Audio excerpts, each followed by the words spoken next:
ఈటెల రాజేందర్ లాంటి ప్రముఖులు లాక్కొని బీఆర్ఎస్ ని భూస్థాపితం చేసే పరిస్థితుల్లో ఆ లాస్ట్ ఎలక్షన్స్ దాదాపు ఆ దరిదాపులకు వచ్చేసింది. సో భవిష్యత్తులో ఎలా ఉండబోతుంది తెలంగాణ పరిస్థితి? తెలంగాణలో మనం స్పష్టంగా చూసాం, వాళ్ళు పార్లమెంట్ ఎన్నికల్లో బీఆర్ఎస్ ని పూర్తిగా సున్నా చేసేశారు. ముందు వాళ్ళకి వచ్చినట్టు 40 సీట్లు, దాదాపు 39 సీట్లు వచ్చిన పార్టీకి పార్లమెంట్ ఎన్నికలకు వచ్చేటప్పటికి 0 సీట్లు అయిపోయాయి. అంటే బీజేపీ ఏ రేంజ్ లో టీఆర్ఎస్ ప్రాంతీయ పార్టీ అనే టీఆర్ఎస్ ని ఏ రేంజ్ లో దెబ్బ కొట్టిందో మనం ఇక్కడ చూడవచ్చు. ఇలాంటి పరిస్థితి మనం అటు ఉత్తరప్రదేశ్ లో కూడా చూడవచ్చు. బీఎస్పీ పార్టీ మాయావతి గారు అక్కడ ముఖ్యమంత్రి అయ్యారు. దాదాపు 300 సీట్లతోనే అప్రతిహితమైన విజయం సాధించిన పార్టీ అది. అలాంటి పార్టీ ఈ రోజు 0 సీట్లకు పడిపోయింది. అది బీజేపీకి ఉన్న లక్షణం. వాళ్ళు జాతీయవాదం పేరుతోని ఈ ప్రాంతీయ పార్టీలను ఎట్టి పరిస్థితుల్లోనూ సహించరు. అటు పంజాబ్ లో కూడా చూడవచ్చు, వాళ్ళతో పొత్తు పెట్టుకున్నటువంటి శిరోమణి అకాలీదళ్ పార్టీ ఈ రోజు లేదు, అసలు భూమి మీదనే లేకుండా లేని పరిస్థితి దాపురించింది దానికి. ఈ రోజు అసలు శిరోమణి అకాలీదళ్ అనే పార్టీ లేకుండా అయింది. శివసేన అనేది హిందుత్వం మీద వచ్చినటువంటి పార్టీ.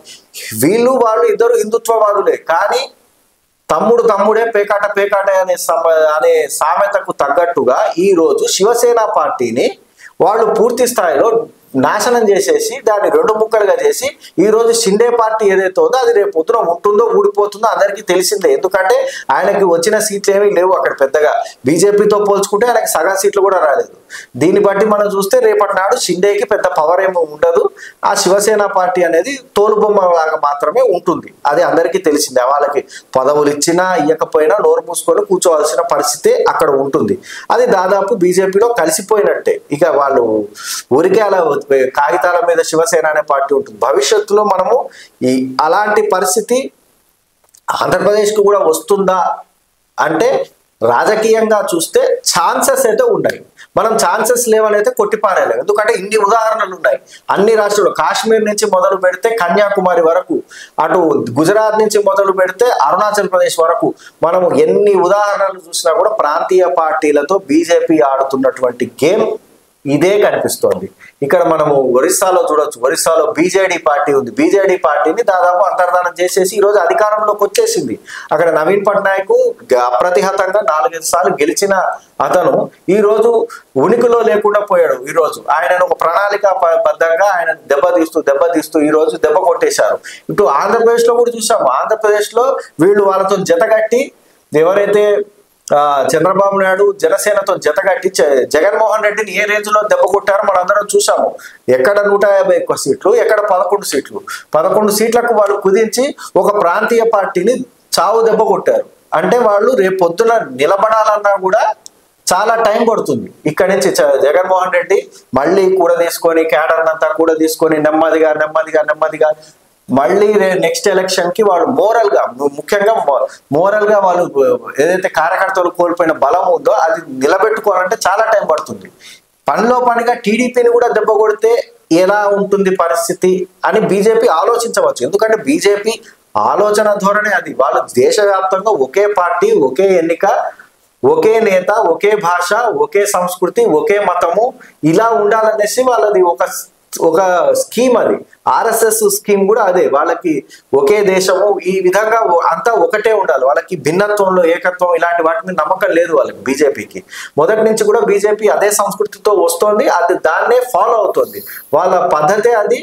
వాళ్ళు దాన్ని ఖచ్చితంగా అమలు చేస్తారు. వాళ్ళు మనకి ఈరోజు మిత్రుడుగా మనకి వచ్చి పలకరిస్తుండొచ్చు, కానీ ఖచ్చితంగా వాళ్ళ వీపులో కత్తి మాత్రం ఉంటుంది. ఆ కత్తితో ఎప్పుడు పొడుస్తారు అన్నది మాత్రం ఏమరపాటుతో ఉండకపోతే చంద్రబాబు నాయుడికి ఖచ్చితంగా దెబ్బ తగులుతుంది.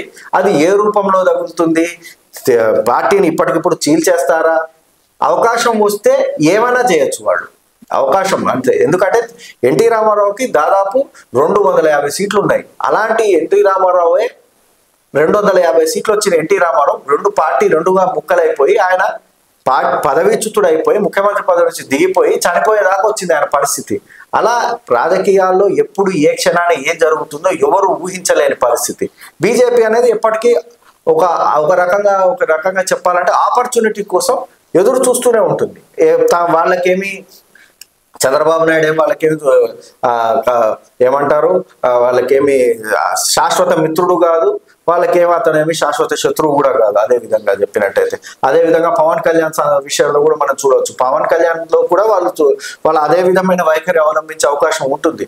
చంద్రబాబు అవకాశం లభిస్తే వాళ్ళు ఆంధ్రప్రదేశ్లో ఉన్నటువంటి ప్రాంతీయ పార్టీలన్నింటినీ కూడా సమూలంగా నాశనం చేసి వాళ్ళు అధికారంలోకి రావడమే వాళ్ళ లక్ష్యంగా ఉంటుంది.